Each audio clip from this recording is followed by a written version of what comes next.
शारदीय नवरात्री ही अश्विन महिन्यातील शुक्ल प्रतिपदेपासून सुरू होते. हा उत्सव भारतात मोठ्या उत्साहात आणि जल्लोषात साजरा केला जातो.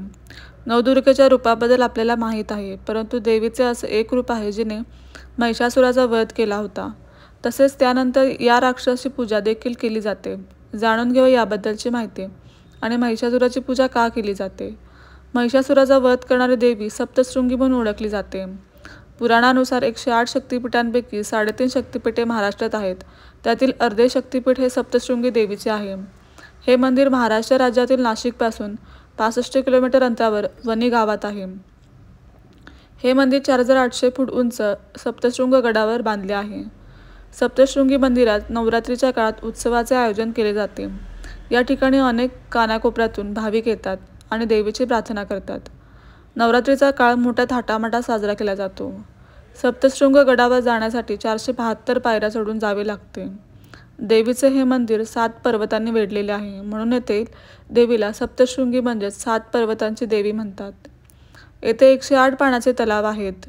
डोंगरावर वसलेल्या या गुहेला 3 प्रवेशद्वार असून प्रत्येक प्रवेशद्वारातून देवीची मूर्ती दिसते.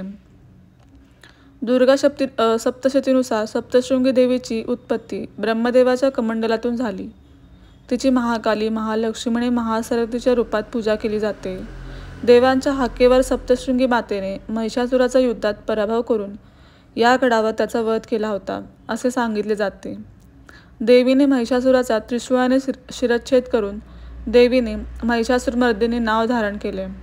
पुराणानुसार महिषासूर या राक्षसाचा वध करण्यासाठी सर्व देवतांनी मिळून आपली शस्त्रे सप्तशृंगी देवीला दिली होती.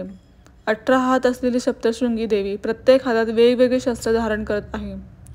भगवान शंकराचे त्रिशूळ, विष्णूंचे सुदर्शन चक्र, वरुणचे शंख, अग्निदेवाने ज्योत, वायूने धनुष्य आणि बाण, इंद्राने वज्र आणि घंटा, यमाने काठी, दक्ष प्रजापतीने स्फटिकाची माळा, कमंडल, सूर्यकिरण, कालस्वरूपे देवीने तलवार, क्षीरसागराचा हार, कानातले आणि कंकण, भगवान विश्वकर्माचे तीक्ष्ण कुऱ्हाड कवच, सागराने कमळाचा हार, हिमालयाने सिंहाचे वाहन असे दिले होते.